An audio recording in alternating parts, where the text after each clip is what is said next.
Hello, everyone. I know it's been a really long time since I sat down and recorded anything. I've been doing mostly live streams.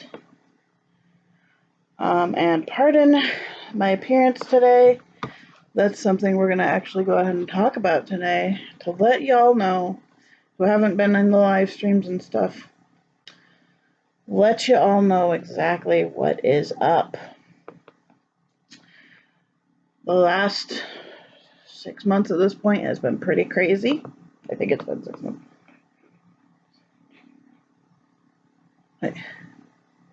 September, October, November, December, January, February, March. 7 months already? Wow. This is the 7th month. Life has been just crazy. And in order to tell you what's up, we have to go back all the way to August 31st, but basically September. So August 31st, I went into complete anaphylaxis. Basically. I woke up in the morning and just had, my eyes were like swelled shut, more so than they are now. They were completely swelled, puffy, shut. Itching like crazy all over, head to toe. And we didn't know what to or anything like that. It was just bad. But anyway, I was itching all over head to toe. I went to Hannah and Andrew. We're like, let's take some Benadryl, see if it calms down, go back to sleep, which we did for a couple of hours. But then I woke up again and just was massively swelled all over my face. Everything itched still. And we decided it's time to go to the emergency room. They had to do quite the workup, figure out what was going on. We didn't have any correlation to why I was reacting and stuff. So they gave me a bunch of IV meds to calm the reaction down, and then they sent me home with an EpiPen. Or no, was it that day I got an EpiPen? I'm not sure. I'm not sure when I got my first EpiPen. And pretty much for the next every couple days, I would have a reaction. And the second one was literally like I was having trouble breathing. My face was all swelled up and itching, and it was bad. And that proceeded for about a month. When finally I kind of was like, wait a minute. This sounds really similar to a YouTuber I used to watch. And I used to watch her because she passed away and her YouTube channel is no longer being updated by anybody. So I started looking into this condition called mast cell activation syndrome because we didn't have any correlation to what was going on. I ended up seeing an allergist. We put me on massive amounts of allergy medication. And I mean, at the time, it was 4 times the dose for Claritin. But these reactions kept happening, and I kept having to use an EpiPen. And this is, months and months, guys. So we finally got into an immunologist, which allergists are immunologists typically as well. Finally got into a big wig. Excuse my yawning, guys. It's part of reacting. And she ran some tests, mainly looking for like blood cancers, allergies, things like that. And I didn't really come back as allergic to almost anything except for dust. And as you all know, I have had cats my entire life. Y'all remember Snitch? We now have Leo and Simon. We had them for almost a year at this point, right? but my allergy test for cats came back a little bit high. But I'm the type of person, my cats are in my face 24/7, and I wasn't reacting all the time. Typically, if you're allergic to cats like that, you're going to have some sort of reaction all the time until they're removed from, your life. And we just deep down knew, we're like, this is not because of my cats. I've had these cats for almost a year, and the allergy thing, the reaction thing just started happening. So when we saw this allergist, she was really dismissive of me in general and a lot of stuff, and didn't really believe in mast cell activation syndrome so much. At least didn't believe and follow the proper diagnostics for it. But we are currently still working on this process. It takes a really long time to find a good doctor who understands mast cell activation syndrome. As it is semi-rare, mostly it's just underdiagnosed, but it's semi-rare. And we've been at this process since, I want to say, literally since the beginning. We saw in October, I think, we saw her for the first time. So we've been at this for a while. I recently just got in with somebody else at their office who is a much better fit for me as a doctor. But other than that, there's been more things going on. For example, you guys all know about my hip dislocations. That's been going on for a good 2 years. Those have gotten worse, and the damage that is being done is lasting.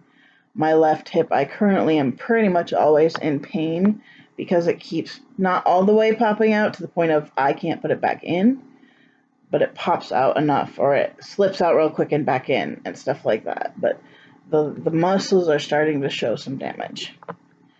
And of course, shit hit the fan when COVID came into the picture. I had to stop all physical therapy for my back. I had to pretty much just bunker down, and not go anywhere or do anything. But because these things were going on, we did have to do some doctor's appointments. For example, we started noticing when these reactions started happening, we had to take some measures. Like, they wanted me to be able to check my oxygen levels at home. They wanted me to be checking heart rate and blood pressure. And because of this, we started noticing that I was having heart issues, or at least heart rate issues, and things like passing out were happening. And so we were a little confused. They actually did a 24-hour Holter monitor on me to check out my heart. They did an echocardiogram to check out my heart. Structurally, my heart is perfectly fine. Pardon the noises you're going to hear. My cats have decided it's zoomy o'clock. But I would have really rapid heart rate and swelling going on if I took a shower. Getting up would send my heart rate super high. So with all these things going on, that's one of the reasons we landed toward testing for mast cell. Because mast cell is also comorbid with 2 other conditions. Very often, you get the trifecta. It's called the trifecta because you get all 3. And that trifecta is mast cell, POTS, which is postural orthostatic tachycardia syndrome, and EDS, which is Ehlers-Danlos syndrome. POTS is the heart one, and EDS is the joint. You have connective tissue issues.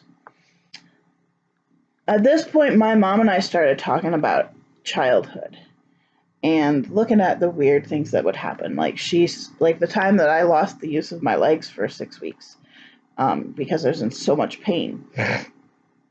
The fact that I would just flat out collapse to the ground as a child. I would break out into massive hives if I was in cold weather or touched snow.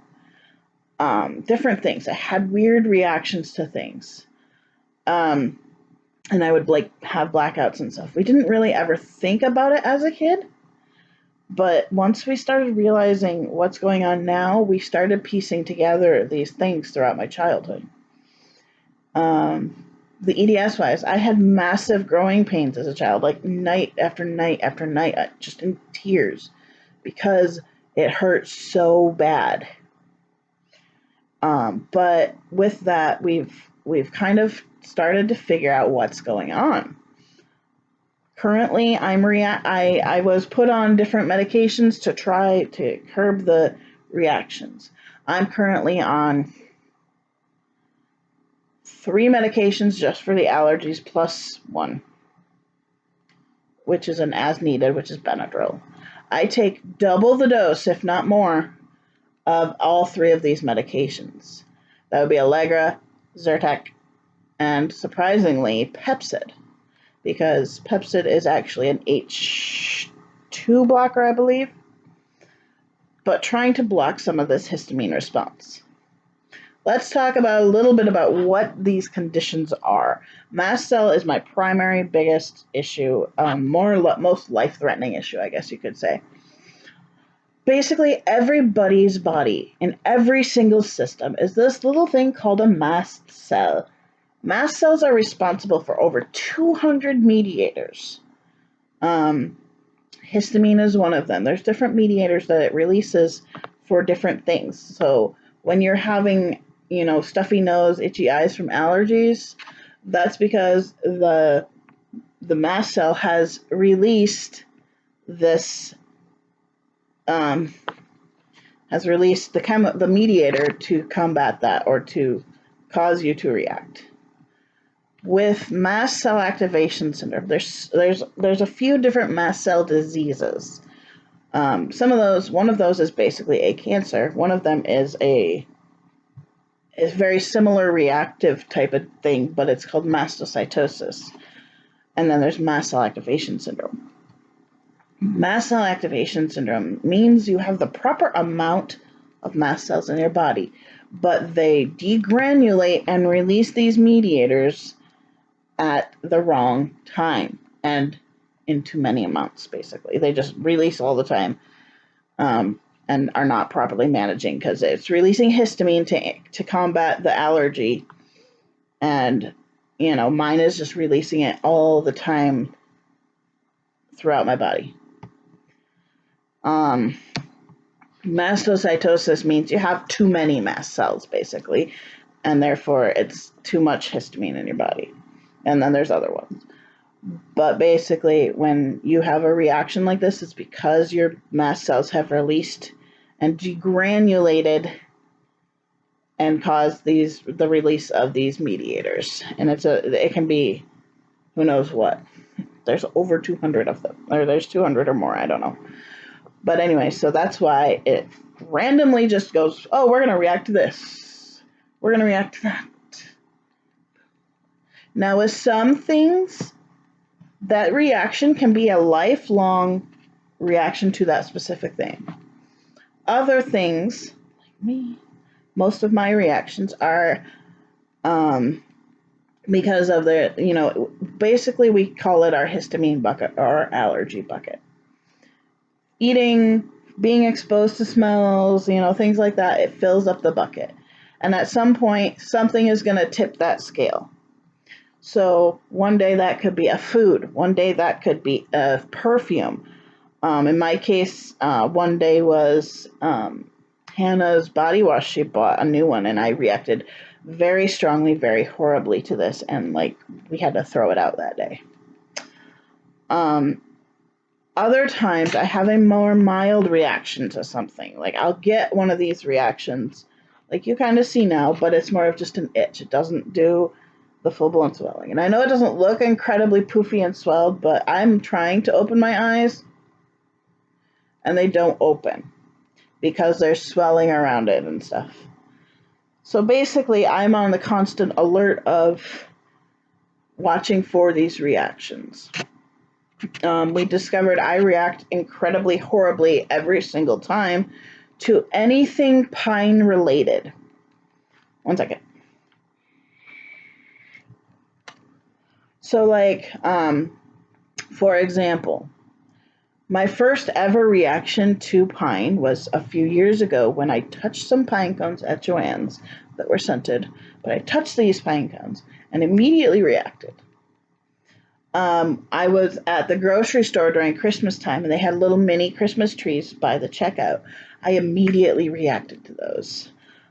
So for me, like pine sawdust or things like that, I don't do well with pine salt. Anything that's pine related, I react to really bad. So that one is a consistent trigger. If it's pine related, I'm going to react. However, for example, foods. There's not a specific food I react to. For example, tomatoes are really high in histamines. And so between my mast cells releasing histamine and eating histamine, that's filling up my bucket. However, I can eat a full-blown tomato one day and be totally fine, and eat spaghetti another day, and it causes me to react. So there's not incredible consistency. For some people, there is consistency. And for me, there's a little bit. But a lot of people have to do a low histamine diet to help with keeping their bucket lower. I haven't done that yet because a lot of times once you react to a food and cut it out, you will lose the ability to eat that food ever again. So I personally have not gone the route of cutting out any form of food that, I do have a couple that I'm probably going to cut out. Recently, we've discovered I am not doing real well with, like, slow-cooked pulled pork. That's because meat releases histamines as it's cooked. It's important to cook it super fast so that it releases less histamines. So things like a slow cooker, crock pot, cook it for a long period of time, releasing all those histamines. We have discovered I don't do incredibly well with those. In fact, I ate some last night and my reaction started last night. Literally last night I had my eyes, like I took a Band-Aid and taped my eyes open so that I could see. Oh, that's nice. I haven't seen like this in a while, so. But I legit physically have to hold them open in this case. So needless to say, it's been a crazy ride, and we spent over the course of September through now, we have had up to 60 trips to the ER. Only like 3 to 4 of those were outside of my reactions. So yeah. But basically with mast cell it's a gene that's kind of in your body. It's not necessarily hereditary or genetic. There's some that are. But you'll have a genetic formation in your genes, and you can go most of your life without having an issue until something triggers that gene to start having those mast cells degranulate. For me, we're not totally sure what that was. It's possible that, I was having these reactions as a child and stuff, just not this severe or this often. It could be stress that triggered it. It could be a health issue. Like many people who have had COVID, especially the long COVID, now have mast cell activation syndrome because COVID is one of the things that sets off that gene to start doing this. I did have COVID, but I had COVID in January. I had a mild case of it, to say the least. They did hospitalize me for 3 days because my COVID actually caused me to have a PE, which is a pulmonary embolism, or a blood clot in my lungs. So they did admit me for a couple of days. One really bad thing about this whole mast cell thing is that between my illness when I was younger, with all my surgeries and stuff and all this, we have completely lost any reliable IV access. So back a few months ago, I think it was in December or something that I got it, but back a few months ago, I had they had one vein in my arm that they used for a lot of it, and they used it for 16 times in a row. Which cat is that? That is Leo. You cannot have your brother's food. We have had countless IVs, guys. There's been times where they've gone up to, I think we have 9 IV attempts at this hospital. My record is 11. But takes hours to get an IV in me, and the reaction just keeps getting worse and worse and worse in this process. And unfortunately, when it gets to this point, like this, probably will not be cured or will not go away until I actually go into the ER and get like an IV or an IV dose of Benadryl and steroids. We have discovered in the last while that I can get some relief, not quite as good or as fast of relief from them doing muscular injections of these medications. We hate that. I hate that though. It's hard because it's like the shots leave just these horrible, painful welts for weeks because my muscles aren't properly absorbing the medication. So we had to have a portacath placed. As you can see, here's my scar. I ended up reacting. This is what I think went on. Nobody's really totally sure. What I think happened is when I was in for COVID, I was accessed 24/7 for medications and such. I was on IV Benadryl around the clock. My reactions were just, I was so itchy. And they also had me on some pain medication too. But I reacted to the steri strips that they use to secure the needle.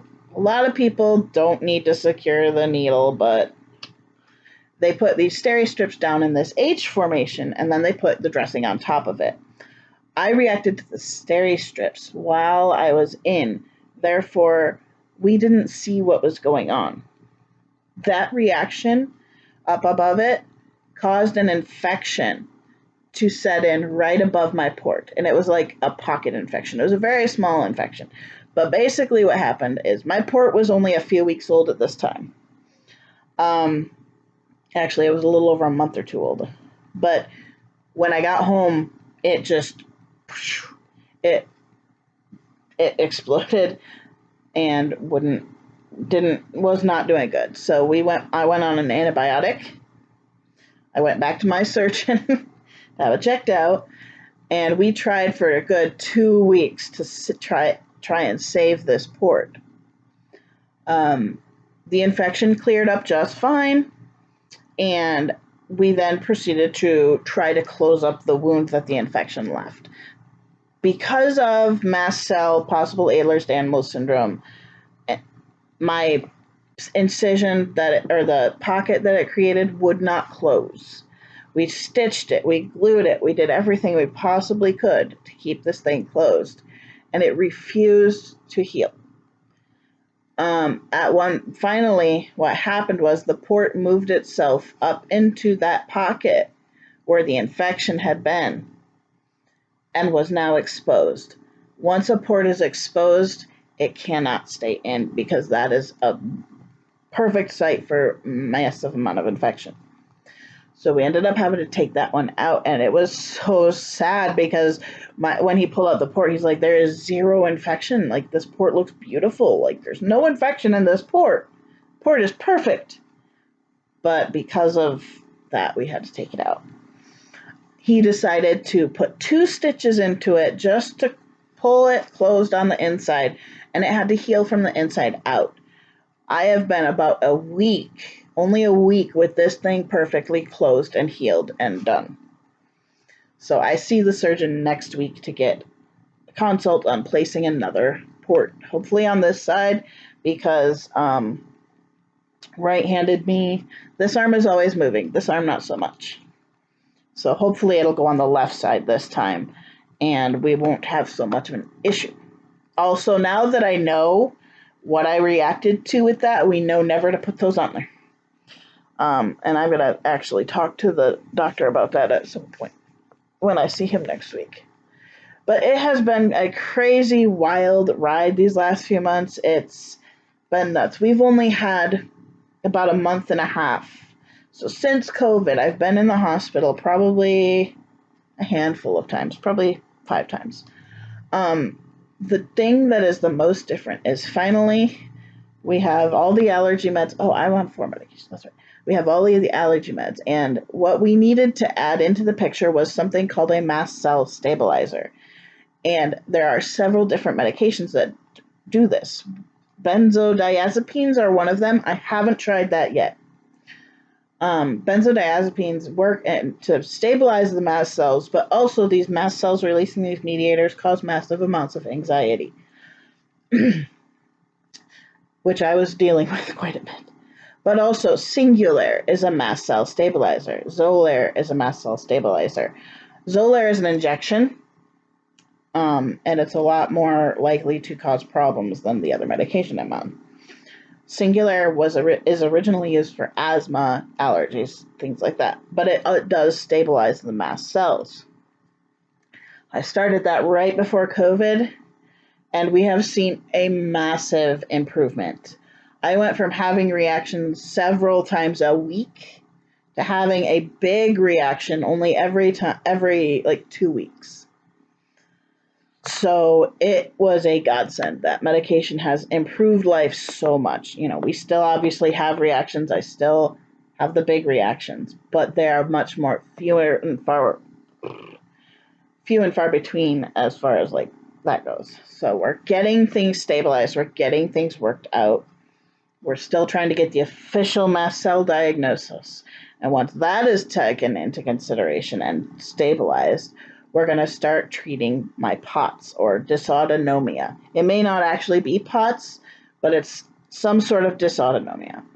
And real quick, what dysautonomia is basically your body is just not automatically regulating like it does. Like when you stand up, your body adjusts your blood pressure and stuff like that as you stand up. Mine doesn't do that. When you're sitting down, your blood pressure is lower. And when you stand up, it goes higher. In my case, when I go from a sitting or laying down position to standing, my blood pressure stays low. And because of the shift in where that blood is, I get dizzy and I pass out. It causes the blood to pool in my feet or in my hands. It causes me to not regulate body temperature properly. Different things. It causes a lot of passing out. Yay me. It's not fun. For example, yesterday we were at the grocery. We went to do a little bit of shopping. We had to pick up some stuff from Target, and then we went to Hy-Vee. And Target, I was okay. Then at Hy-Vee, because I had been up in a sitting position or, stuff had been up walking, when we were at Hy-Vee grocery shopping, I started to have issues where my body wasn't able to regulate itself, and I started having, basically fighting it off as much as I could, but my body was trying to pass out on me because it couldn't keep that blood pressure at the right level for the different positions that I was in, hence postural orthostatic tachycardia syndrome. So for me right now, what that means is I pass out a lot.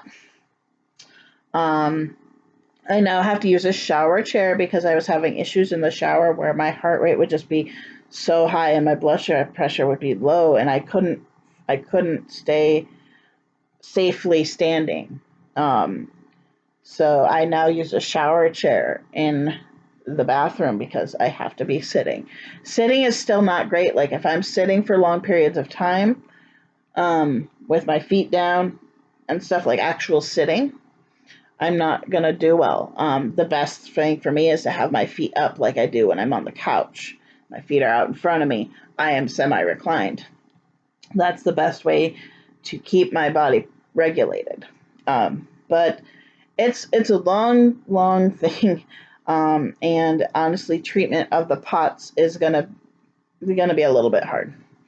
One of the ways they can treat it is with semi-regularly IV fluids. And with me having, no colon, I don't absorb anything, so my electrolytes are all off.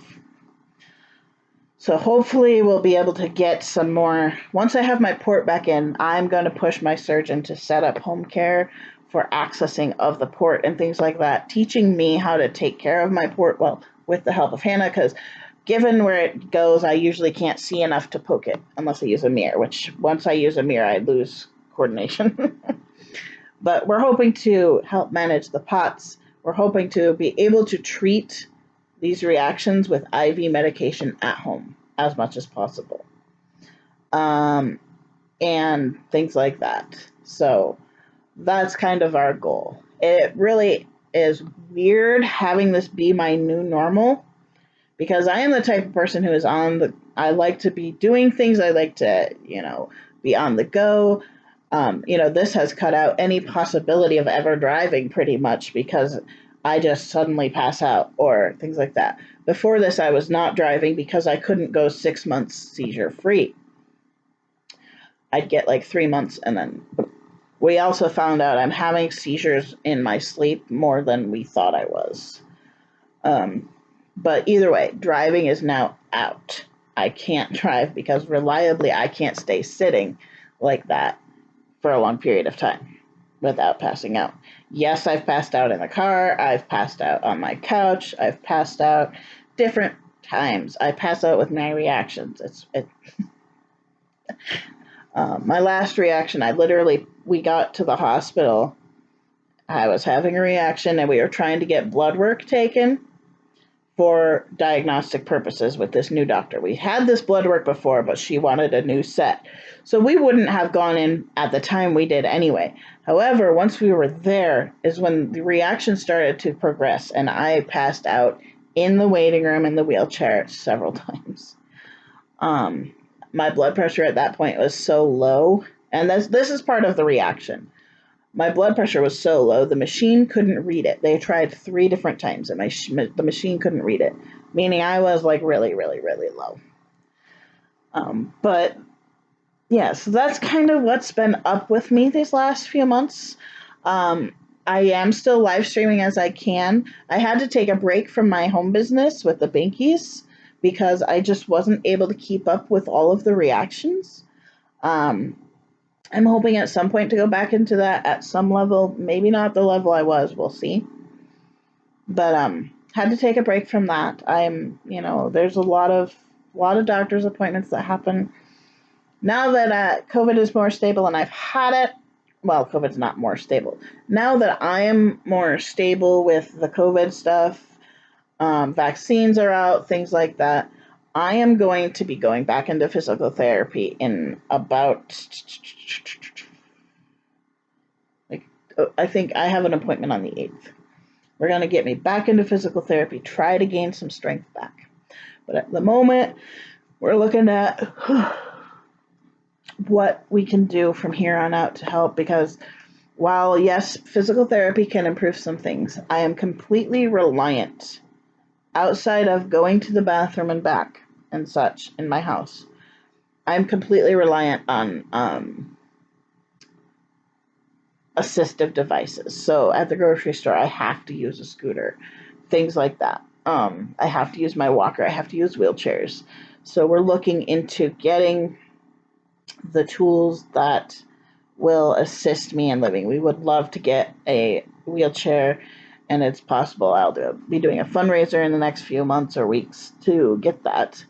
Because the wheelchair that we would get would be a motorized wheelchair that is able to be folded up and put in the car.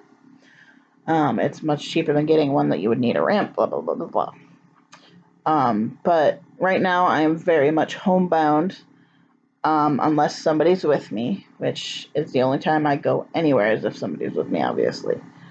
But, yeah, it's been a challenge.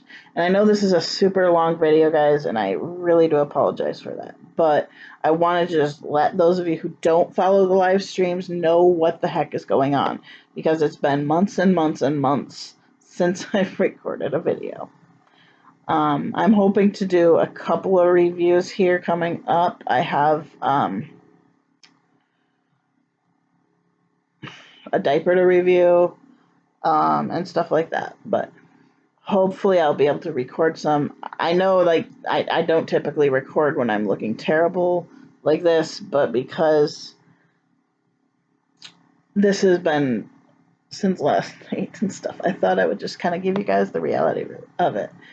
And like I'm doing it takes everything in me not to just scratch my whole face right now because it itches so bad, and my head and my arms. So yeah. Oh, I can't wait. Anyway, things are going okay. Life has been crazy, but we're adjusting to this new normal, and it's gonna be all right. But I wanted to just thank you guys so much for all the support you've given me. If you've made it this far, guys, thank you. And I really appreciate those of you who have stuck around and with following me and such, and the friends that check in on me all the time and things like that. I really, really do appreciate it. But I am going to go ahead and go try another dose of Benadryl and see if we can calm this reaction a little bit. Because at this point, I'm going to be taping open my eyes because I need to be able to see. But you guys have an awesome day, and I will see you next time. Bye-bye. I have to figure out how to turn this off without, I can only see a tiny sliver. Actually, I have a touch screen, so let's do that. See you later, guys.